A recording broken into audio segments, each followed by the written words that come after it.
Hello everyone, কেমন আছো সবাই? আমি চলে আসলাম আবার একটা মিনি ব্লগ নিয়ে।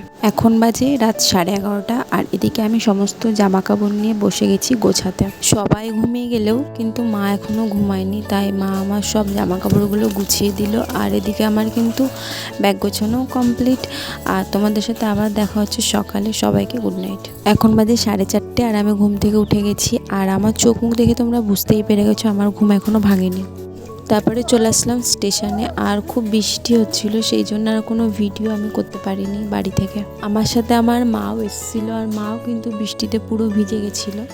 আমার ছেলে আমার মার কোল থেকে একদমই নামবে না, ওর কথা ও দিদুন বাড়িতেই থাকবে, ও বাড়ি যাবে না। তারপরে ঢুকে গেল ট্রেন, আর আমরা ট্রেনে উঠে গেলাম।